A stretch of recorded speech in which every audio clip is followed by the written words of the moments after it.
Game 7 5 plus 2. 7 Ou 3 plus 3 plus 1, peut-être. 3-3, il reste un match, tout ça. Bon, les plus matheux d'entre vous l'auront. Hashtag Texas Instruments. Vous sortez vos calculettes ou pas, c'est l'heure de parler. On s'installe peinard pour parler de ce Game 7 de ce soir. Oui, ce mardi soir, on a bien un Game 7. Il n'y en a pas qu'un. Sur ce premier tour des playoffs, on a l'occasion de parler d'un autre petit match 7 si vous êtes sage. Denver versus Utah. Oui, cette phrase n'était peut-être pas facile à prononcer il y a encore quelques jours. Il y aura bien un Game 7 dans cette série entre le Jazz et les Nuggets. On voulait faire un point complet sur cette série. El Remontada, comment ça va se terminer? Il faut qu'on en parle. Bah disons que c'est vrai que ce que tu viens de dire, c'est que après le match 4, quand Utah mène 3-1, qu'il y a eu, c'est au match 3 qu'il y a un énorme blowout. Bah oui, c'est le 127-84, un truc comme ça. Enfin, il y a une branlée. 124-87. Excusez-moi. Excuse-toi, ouais. T'arrêtes pas les matchs. Je n'avais que 3 unités dans la tête, j'avais qu'un box score en faux. Après le match 3, où il y a gros blowout, plus le match 4, où Utah fait le job dans un match serré qui est très élevé en points, avec un immense Donovan Mitchell, voilà, Mike Conley qui continue sur sa lancée et tout. C'est vrai que je me rappelle, nous, on avait fait une vidéo en live Twitch, principalement axée Mavs Doncic, parce qu'il y avait eu dans le même timing, il y avait eu ce match incroyable, le match 4, Mavs Clippers et tout machin. Et on avait quand même passé un petit 10 minutes, un quart d'heure dans cette vidéo à revenir sur tout ce qu'on avait dit en preview sur Utah Denver, en mode genre voilà. Mike Malone est surcoté. Oui, non, mais même je peux dire qu'on a sorti des bons trucs. Bien sûr, mais même alors bien sûr qu'on a sorti des trucs comme ça, mais surtout au-delà de ça, c'était plutôt le côté genre on était en mode cette série, mais genre on l'avait tellement pas vu venir. Utah comme ça, Denver aussi peu combatif sur des matchs importants et tout, et là cette série est encore en train de retourner tous les cerveaux de fans de basket, puisqu'en fait...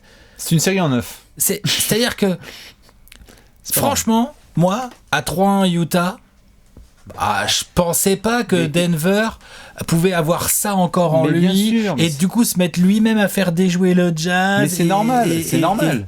C'est normal. Cette série est vraiment très surprenante à tout moment, en fait, dans tous les matchs presque, j'ai envie de dire. À chaque fois qu'on a une rencontre, on se dit, tiens, déjà de base, comme Léonce nous l'a foutu évidemment en couve, qui va mettre 74 points ce soir?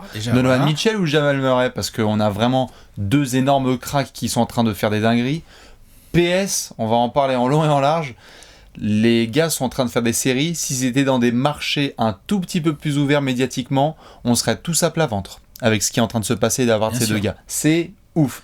Et donc aussi, c'est pas les bons horaires aussi pour nous à suivre en direct. Ça joue quand même. Tout à fait, mais le fait que après je veux dire, si c'était à 21h le dimanche, Murray contre Donovan Mitchell, 50 points chacun. Bien sûr, il n'y a pas eu un seul match des Lakers au-delà de 3h du matin et ça les a pas empêchés à chaque fois d'avoir les couvertures. C'est comme ça, c'est les grands marchés, c'est bien sûr. Mais du coup, quand on a 3-1, en effet, on était tous les deux à discuter de ça, on se disait genre, damn. Non seulement en plus, Utah est en train de vraiment bien jouer et faire déjouer Denver, mais en plus... Mentalement, ils ont l'ascendant. Comment Denver peut revenir se raccrocher dans cette série? Et puis on s'est foutu de la gueule de Mike Conley, on a fait genre, il arrive, il fait un match monstre qui leur permet de vraiment foutre la tête de Denver sous l'eau, donc on se dit, c'est vraiment triste cette fin de saison pour les Nuggets, tu vois, qu'ils se fassent sortir 4-1. Et après, ils reviennent à 3-3, avec des ajustements très intéressants dont on va pouvoir parler.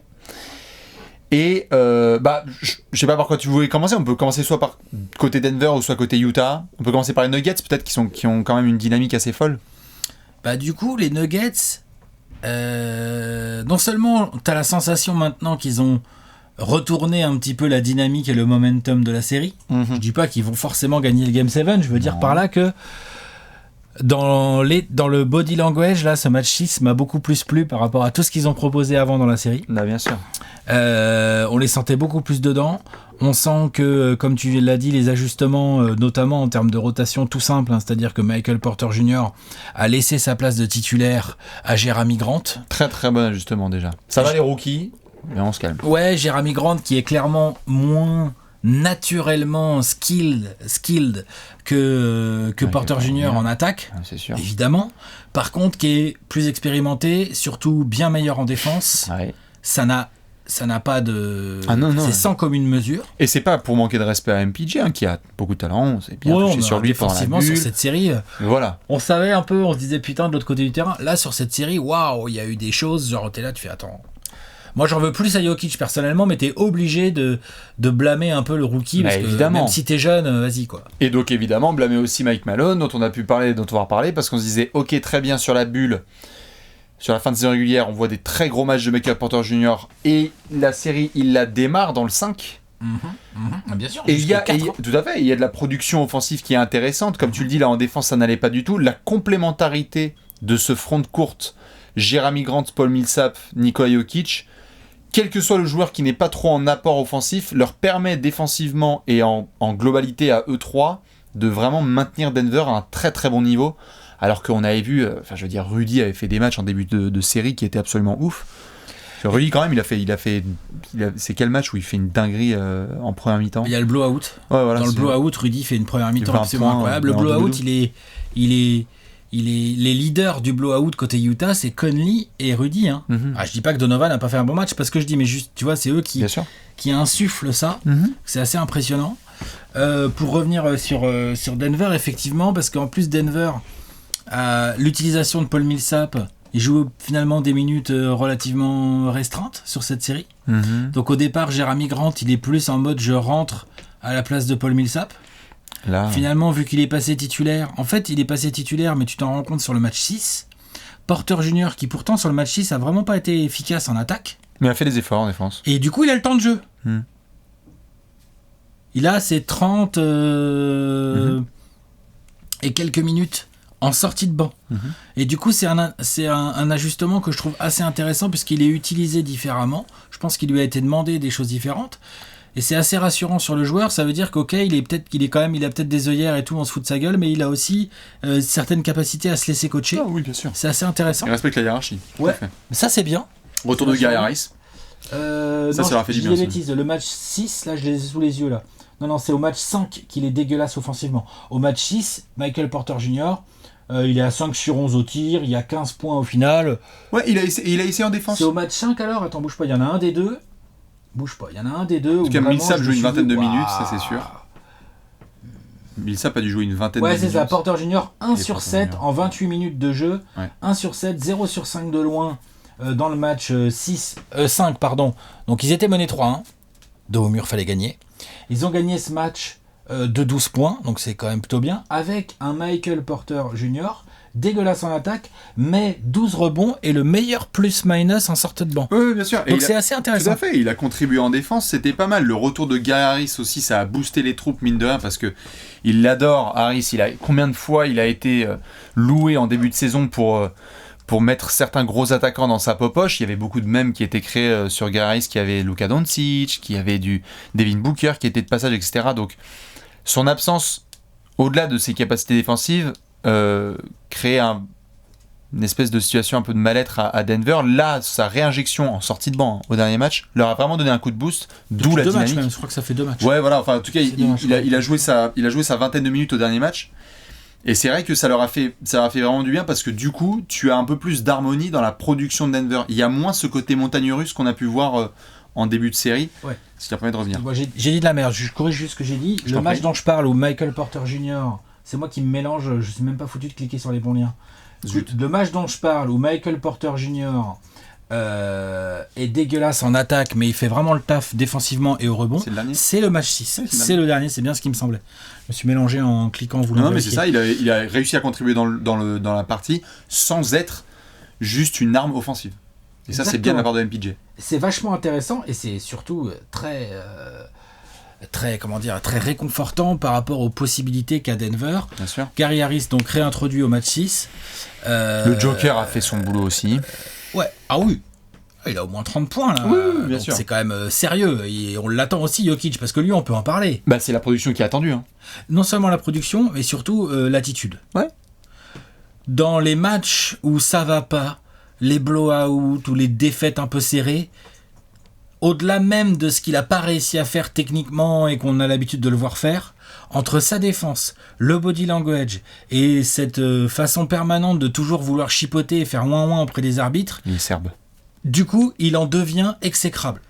Tu vois, il en devient, t'es là, t'es devant ton écran, t'as beau adorer Jokic, mais t'es là, tu dis putain, vas-y, Nico, tais-toi, et tu veux pas plutôt essayer d'arrêter de te faire enfumer backdoor, Ouais, ou sur genre à pick un and moment roll, là, donné, ou sur pick and roll. Ils ont déroulé avec Rudy, c'était insupportable sur le début de série, c'est clair. Là, ça va mieux. Là, il y a Le déjà match du 6, mieux. il y avait un vrai truc. Oui, tout à fait. Et les rotations de Denver permettent aussi d'éviter ce genre de courant d'air. Putain, on en vient des fois dans la discussion, on dit ouais, il devrait plus faire jouer Plumlee, tu vois, genre, normalement cette Oui, discussion-là. bon, ça après. Non mais, parce que Plumlee se bat, parce que Plumlee sait ce qu'il doit faire. Ah non, Jokic est tellement plus fort, tu Bien vois, sûr. Non. Bien sûr, moi ce que j'ai bien aimé de la part de Nico, c'est que même si tu vois, il y a la production qu'on aime, là, comme tu dis, la trentaine de points, quand tu as un mec dans une forme comme celle de Jamal Murray, il n'y a pas de discussion. Jokic, il dit, je vais te poser un écran où je vais te donner la balle, dribble and off, je pose mon écran et je te donne le ballon et tu t'en sors, mais juste là, on va écarter et on va te laisser faire ce que tu veux. Devin Booker, Kobe, Luka, je sais pas quelle est la comparaison que vous voulez faire, mais Jamal Murray est tellement fort là sur cette série que d'avoir aussi un patron qui dit t'es juste trop chaud, donc garde le ballon et vas-y. Parce qu'il y a des daggers de Jamal Murray où en fait Jokic il fait continue gars, genre vas-y, mets-leur la tôle. Ça c'est bien, je suis d'accord. Ça je trouve ça assez correct de la part de Nico, c'est pas donné à tous les leaders. Bah c'est vrai que Jamal Murray, parlons-en un petit peu. Un tout petit peu. Je vais cliquer sur Jamal Murray. Bah c'est simple, hein, moi je les ai en tête, il y a 142 points sur les 3 derniers matchs. Ouais, mais je vais les faire en détail là. 50 points dans la défaite, la défaite du match 4. 50 points, 11 rebonds, 7 passes, 0 perte de balle. 50 points, 11 rebonds, 7 passes, 0 perte de balle. Ensuite, match 5, dos au mur, 42 points, 8 rebonds, 8 passes, 0 perte de balle. Ouais, et alors un money time. Et un money time. Pourcentage au tir, tout ce que tu veux. Si vous pouvez aller voir juste. Ouais, inouïe. après, je te parle pour le. Si vous pouvez vous refaire le money time de Jamal Murray, je crois qu'il y aura 100 partout ou 103 partout avec 2 minutes à jouer, où il fait des séquences dans le offensives. Ah oui. C'est-à-dire que tu es en elimination game. Si tu perds, c'est foutu. Il commence à mettre des shoots en isolation incroyable, il punit tout le monde, il en finit avec donc 42, c'est ça et il a encore quoi, je sais pas quel pourcentage, enfin c'est n'importe quoi. 65% au tir, 50% de loin. 65% au tir. Ok, boomer. Pardon. Et attends, au match 6, il est à 70% au tir. C'est inconscient. Mais attention, il met 50 points. Donc il met 50 points à 70% au tir. Et avec Vlad des shoots extérieurs, hein. C'est pas Giannis. Son Giannis 70% au tir. Bref, c'est un autre débat. Si, il peut. Il peut, bien sûr, mais ces derniers temps... c'est 24 dernières heures. Ouais, voilà, c'est ça. On va y venir. Mais c'est clair que Jamal Murray, il est vraiment sur une planète et... 17 sur 24. Ah non, mais il a mis... 17 sur 24. Ouais. Je crois qu'il est à 22 tirs à 3 points rentrés sur les 3 derniers matchs. 9 et 9 et 4. 9, 4, 13 et 9, 22. Ouais, tout à fait. Il a 22 tirs à 3 points. 22 sur 35. Hein. Ouais. 22 sur 35. Non, mais c'est un grand malade. Il est sur un volume de shoot où il a une confiance totale, où on le met dos au mur et lui, il adore ça. Ça nous permet aussi, on en profite quand même pour, je pense, pas forcément faire les montagnes russes de revenir sur nos propos et savoir ce qui se passe, mais on a beaucoup taclé Jamal Murray en disant oui, Denver, le prolonge, contre un max, etc. La série qu'il fait là, ah bah il est en train de... Non, la série qu'il fait là... J'allais dire justifier son contrat, mais il n'a pas encore démarré ce contrat. D'ailleurs, je crois qu'il démarre la saison prochaine. Non, ça kick out la saison prochaine. C'est ça, hein, cette année, il est encore payé rookie. Non, mais tout à fait. Et surtout qu'en plus, au match... là, il y a 6 mois de carte blanche. Au match 1, la petite prolongation, là, où Donovan Mitchell est dans un feu... On va y venir à Donovan Mitchell. Hein, est dans un feu incroyable, mais Utah perd le match 1. Pourquoi ? Parce qu'il y a Murray qui sort de sa boîte. Mais genre... c'est complètement fou ce qu'on va vivre. Voilà. C'est ouf ce qu'on va savoir. C'est du truc de superstar ce qu'il fait en ce moment. En fait, Murray a mis 50 points une fois dans la défaite, donc au match 4. Sinon, les 3 victoires de Denver, Murray c'est 36 points ultra clutch. Ensuite, c'est 42 et 50. Non, il a 34 points de moyenne sur la série. Et heureusement qu'il y a eu un off-game. Il y a un match à quoi, à 14, c'est ça ? Il a un match à 12 points, le blowout. Le blowout, il met que 12 points. Ah, il a un match à 12 et un match à 14. Normalement, il est à 40 points de moyenne. Non, c'est terrible. De faire cette production-là, alors que vraiment ton équipe est dos au mur, ce qu'on a vu là, au-delà du match à 50 points où il perd, si on voyait Damian Lillard mener 3-1 dans une série et qui met 92 points en 48 heures, genre, put some respect sur le nom de Jamal Murray. Nous les premiers, et vu tout ce qui a été dit sur la prolongation contractuelle de Denver. Il a complètement remis Denver dans le mood. Complètement. Et puis en plus, il se bat contre un garçon en face. Je dis contre, hein, ils sont pas forcément toujours en opposition directe, mais enfin ils sont vraiment dans la même zone de jeu, quoi. Hein. Ces deux sortes, on peut les qualifier presque tous les deux de combo guard, hein, on est d'accord. Donovan Mitchell. Non, mais je veux dire, même là, le match 5, bon, petit joueur, hein, le match 5, il a mis que 30 points, Donovan Mitchell. Hein. Ah non, mais sinon. Un petit joueur. Mais le match 6, là, où ça perd de 12. 44. Donovan Mitchell, il a 44 points. Et c'est pareil, hein, 14 sur 25 au tir, 9 sur 13 de loin. Non, mais les deux sont indécents. Et ça se répond coup pour coup. Hein. C'est ouf de voir Donovan Mitchell.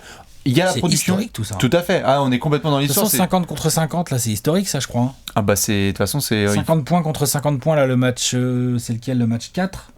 Ouais, le seul truc qui me revient à l'esprit, le seul ping-pong, mais je crois pas que c'était dans le même match, ça doit être du Iverson versus Vince Carter 2001. Je crois pas que c'est le même match. Mais c'est pas le même match, non, c'est sûr, c'est ce que je dis, c'est pas le même match, mais dans la même série déjà, des 50-50, 50-50. T'es mort, les gars. Doucement. Ouais. non, Donovan Mitchell, c'est très très fort. On avait parlé dans la preview du fait qu'il fallait qu'il soit le meilleur joueur extérieur de la série pour que Utah tienne. Il tienne, il a 3 partout. Donc il fait une production élite. Il y a à la fois l'attitude et il y a les choix en attaque de Donovan Mitchell. C'est bien. C'est-à-dire qu'il y a des shoots qui sont couillus et tu te dis, bon bah vas-y, let it fly. Mais il y a aussi des moments où il faut scorer et calmer quelques mauvaises positions offensives de Utah, et là il prend le ballon et il dit laissez-moi gérer là. Il a de quoi être frustré là, hein, sur la défaite du Game 6, mine de rien. Ah non mais attends, si Utah perd la série, attention, on va y venir. Parce que là, pour celles et ceux qui ont vu le match est plutôt, j'allais dire dominé, mais c'est pas le bon mot, mais disons que Utah en première mi-temps... Le contrôle. La première mi-temps du Utah, tu fais, dis donc, ça va pas être facile pour... ça sent la qualif. Tu vois, genre, je crois que Denver mène de 4 ou 5 points à la mi-temps, mais tu sens que Utah est là et tout, tu dis, voilà, Denver, ils ont intérêt de... Un run de Clarkson était bon. Tu vois, d'assurer ou quoi. Donovan Mitchell, il est complètement en feu, tu te dis ça peut partir à tout moment. Mike Conley, si je dis pas de bêtises, je vérifie en même temps que je parle, parce que les matchs, en fait... Là, dans ces séries-là, j'ai du mal à... Je ne sais plus quel jour on est. Exactement. Conley avait été très Mike fort Conley sur est plutôt bon dans le match 6. Il est plutôt propre au tir. En tout cas, statistiquement parlant, c'est bien ce qui me semblait. Mais autour, c'est faible. Ingles, O'Neal. Disons qu'après, Denver a aussi cette chance, entre guillemets, c'est que sur ce match 6, où les choix tactiques de Malone sont plutôt bons, c'est-à-dire qu'on reconduit Michael Porter Jr. en sortie de banc, l'autre il rentre pas ses tirs, mais il se bat comme un chien et tout en défense. On a Murray, on vient d'en parler, genre un petit peu chaud. On a Jokic très, très bon quand même, offensivement, vraiment. On a du Jeremy Grant qui fait le taf qu'il a à faire, Plumlee quand ça rentre, Torrey Craig, enfin tu vois, voilà, pas trop de surprises là-dessus. Par contre, on sent de la frustration côté de Donovan Mitchell, où il essaye d'impliquer du copain. Quand même, il essaye à la création, il prend des gros tirs et tout machin. Mais Ingles et Royce O'Neal, notamment les deux compères d'elle, c'est pas pour les accabler ou quoi, c'est juste que sur ce match 6, non seulement ils ont eu du mal à se trouver des tirs, mais en plus ils n'en ont pas mis beaucoup. Et ça, c'est très embêtant pour Utah parce que... tu peux pas tenir dans la série. En fait, tu ne tiendras pas si ces mecs-là ne produisent pas. De toute façon, il reste qu'un match. Et il reste qu'un match, c'est compliqué. Et en plus, il y a un aspect qui limite à retourner, en tout cas dans ma tête, et je pense dans pas mal de têtes, la série du point de vue de Utah, à laquelle je m'y attendais pas du tout, c'est... Ils ont été très très bons en début de série offensivement, global. Ils avaient été bons sur la bulle, on s'était trompé là-dessus. Ils ont été bons dans l'exécution, dans le rythme, etc. Là, depuis 2 matchs, c'est moins vrai. C'est moins vrai, et surtout... Mais... Est-ce que c'est aussi... Il y a aussi une amélioration défensive de Denver notable. Non, mais tout à fait, mais en fait... Moi, c'est... Tout à fait, mais vous pouvez pas faire moins bien.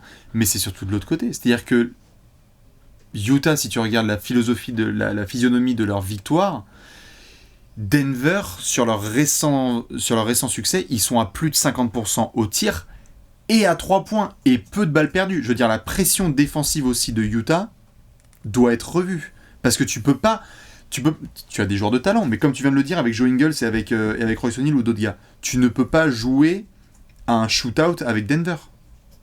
Tu peux pas. Tu Bah, peux donc, éventuellement y avoir Donovan Mitchell qui met 57 points, pourquoi si pas, mais tu peux, mais il faut que Royce O'Neal et Joe Ingles y rentrent tous leurs tirs. Hein. collectivement, il faut que ce soit un shootout. Ouais. Mais sinon, si tu joues à ce jeu-là, bah, t'auras soit un Jamal Murray, soit un Jokic, soit d'autres gars qui, offensivement, seront juste. Imagine le soir où meilleurs. Porter Junior, il est pas à 0 sur 5, mais à 3 sur 5 en fait à 3 points, ce qu'il est capable de faire Bien vraiment. sûr. Moi, c'est la défense de Utah qui m'a vraiment. Putain, les gars. Si là, ce soir, ils redressent pas défensivement, tu te jettes dans la gueule du loup. Là. Vu la confiance avec laquelle joue le duo Murray-Jokic, il est clair que Utah va devoir... je sais pas, est-ce qu'ils doivent... Alors, est-ce que Quinn Snyder aussi, qui, moi, m'a beaucoup surpris, en bien, hein, la façon dont il avait préparé son équipe à la série et le début de série qu'elle fait, est-ce que Quinn Snyder doit remettre en cause quelques trucs là pour ce Game 7, du genre, est-ce qu'il doit genre faire en sorte que Murray la lâche sa balle? Par exemple, je sais pas, hein, genre, est-ce qu'on le laisse prendre feu, ou est-ce que dès le début de match on veut qu'il lâche sa balle, ou est-ce qu'on attend de voir s'il prend feu? Comment, tu vois? Parce qu'en fait, il y a un problème, tu viens de le dire, tu vois, donc ils ont un problème entre guillemets défensif, c'est-à-dire qu'ils peuvent pas laisser cette attaque de Denver qui est très créative, très talentueuse. Le danger vient de partout, il y a beaucoup de joueurs capables de planter de loin, il y a beaucoup de choses et tout, pour peu qu'un Gary Harris monte un petit peu en régime. Il fait une saison dégueulasse au shoot, mais bon, sur un match, t'es jamais à l'abri de rien. Il a déjà montré par le passé qu'il était capable d'en rentrer. Comment Utah, donc tu dis ok, ils doivent absolument améliorer des choses et débarquer plus le couteau entre les dents défensivement. Ouais. Concrètement, tactiquement, ça se traduit par quoi? Je sais pas si c'est forcément... Je pense pas que ce soit forcément ciblé sur un joueur. Parce que s'il y a bien un truc que Jamal Murray nous a montré aussi en carrière, je touche du bois pour Denver, mais c'est que c'est un mec qui est capable de faire 50-14. Dans la série, il est capable de faire... Ah, il est streaky. Hein. Il peut être en fire total. Je veux dire, là, s'il remet 50 points, là, on va refaire un apéro demain matin. Non, parce que vraiment, s'il met 200 points en 4 jours, ça va être un peu compliqué. Donc, tu peux avoir le même schéma, mais qui fait que Jamal Murray redescend en fait de Jupiter et revient sur Terre. Et donc, du coup, il fait un match normal. Et donc, t'es pas sur des standards à la Jordan et Kobe et compagnie, tu vois.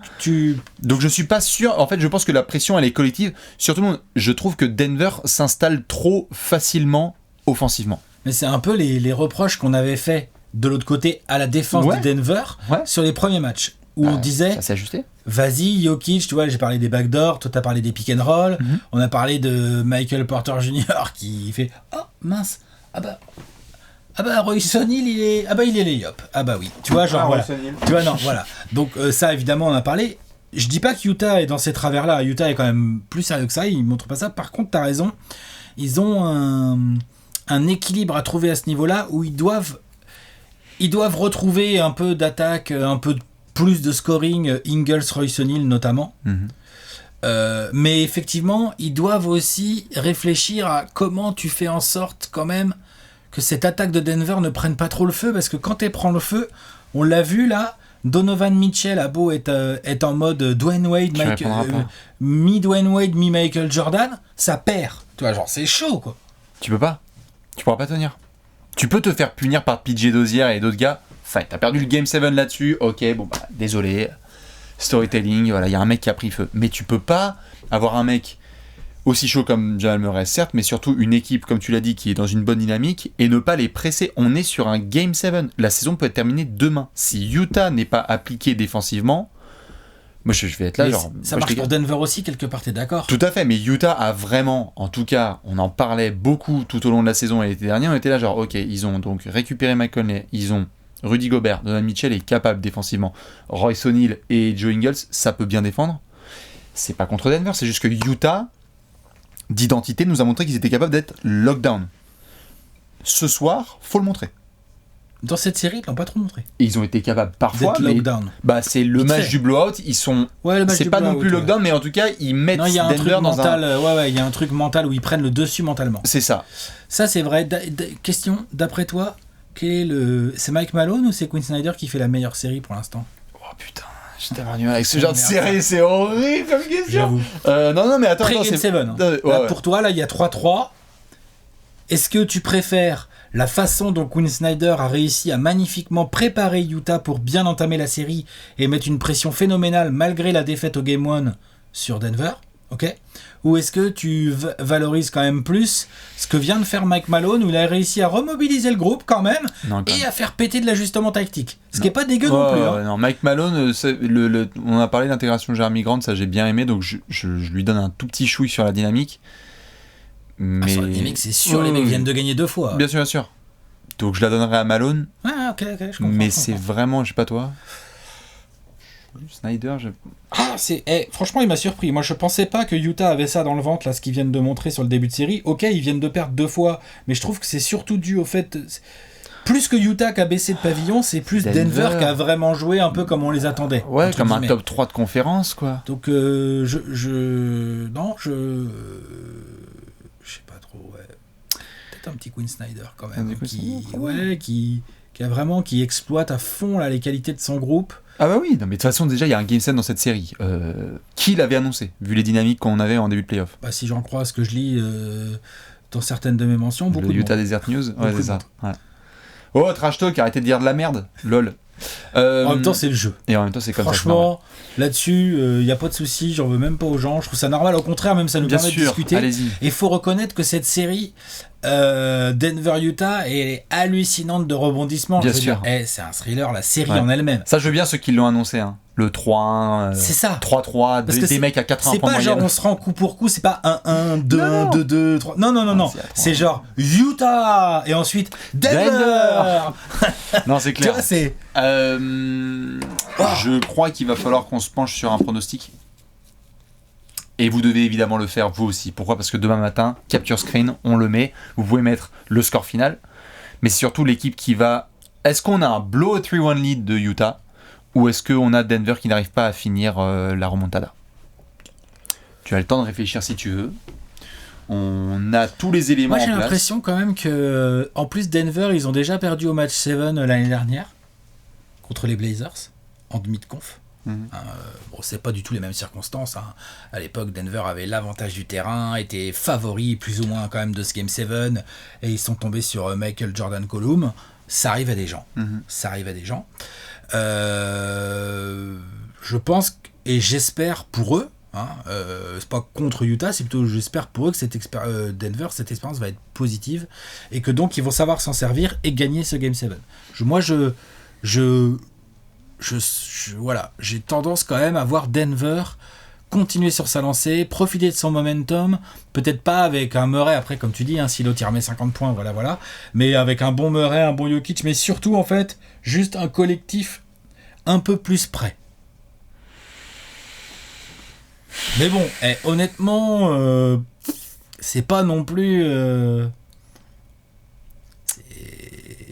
Je serais surpris que ce soit pas un match serré, tu vois. Pour le coup, ça je serais surpris. Si c'est pas un match serré, ça veut dire que l'une des deux équipes clairement lâche au mauvais moment et que l'autre sait en profiter. Et c'est pas ce que nous a montré cette série pour l'instant. Je suis vraiment à 50-50. Parce qu'en fait... C'est pas possible ici ça. Faut trancher. Ah bah, à qui le dis-tu ? Bah ouais, bah voilà. Pour le pub, je vais mettre Utah, c'est drôle. Ça, Denver à Alex. Pas du tout impossible. Non, en fait je demande vraiment confirmation d'une vie qui existe sur Saturne. C'est-à-dire que Jalen Murray nous remet ça. S'il le refait, c'est extraordinaire. Ça peut ce match 7, ça peut aussi être Donovan Mitchell qui fait. Non. Ah, mais c'est pour ça, en fait moi j'ai un tout petit peu plus confiance en la possibilité de Donovan Mitchell de take over ce match-là. Après, ça peut être évidemment Jokic. Et le duel Jokic-Gobert. Et le duel Jokic-Gobert. Peut être au centre de ce Game 7 parce évidemment. Que quel duel, quelle opposition de style hallucinante. Quoi. Mais c'est là, tu vois, et c'est peut-être le mec que je vais le plus surveiller. Ces deux franchises qui ont pris des risques financiers et contractuels ces 2 dernières années, c'est sur ce genre de match que tu dois voir si des mecs comme Millsap ou Conley font la diff. T'as pas récupéré Mike Conley pour être juste en playoff. Alors tu vois, quand il y a des situations comme un Game 7 comme ça, Mike Conley doit faire « Ok les gars. » Tranquille, calme. On a là. On fait gaffe aux pertes de balles. On a. Enfin, il doit se servir de son expérience. Ouais. Ça, je suis d'accord. Et Millsap pareil de l'autre côté, genre « Hey les gars, on fait pas la même que l'année dernière. » Il a pas le momentum en termes de minutes, de machin et tout. Je vois plus Conley faire ce que tu dis. Donc c'est pour ça que je suis d'accord. Je suis un peu plus Utah où je me dis... En fait, c'est aussi parce que je vois un scénario qui peut être catastrophe où en fait, si Utah perd et que Conley fait un no-game, Mais là, tu tends tous les bâtons, quoi. Parce que je dis pas que Conley il est fait pour le match de ce soir, je dis simplement que les fans de Memphis s'en souviennent très bien. Il fait sa série, mais les fans de Memphis s'en souviennent. Comme un porc, je suis bien obligé de reconnaître qu'il fait sa série. Il faut qu'on rende à César ce qui lui appartient, mais Mike Conley il a montré avec Memphis, il en a vécu des Game 7, des matchs en fusion face aux Spurs, face à d'autres équipes, face aux Thunder, face aux Clippers, etc. Là, faut que tu fasses le patron, et lui, plus Donovan Mitchell, plus Rudy Gobert, j'ai l'impression que Utah va se reprendre et que Jamal Murray va peut-être baisser un peu d'un ton et que Utah va passer en 7. Toi, tu mets Denver. Écart de points. Allez, shoot au buzzer de Jamal Murray. J'ai dit serré, donc 3-4 points, 5 points, pas plus. Ok. Il y aura un money time. Utah de 1. Il y aura Utah de 1, il faut pour ce genre de série. Utah de 1 sur 2 lancers de Gobert, c'est ça? Exactement. Dites-nous ce que vous voyez sur cette série. Je sais pas si tu avais d'autres choses à ajouter, mais le Game 7 va être palpitant. C'est à 2h30 du matin. Ouais. C'est pas un horaire idéal, on le reconnaît, mais bon, c'est comme ça. On va voir ça fort. On vous fait plein de bisous. Envoyez vos pronostics. Bon courage aux fans de Utah et Denver. Et plein de conclusions hâtives dès demain matin, évidemment. Des bisous. Ciao, bon ciao. Ciao.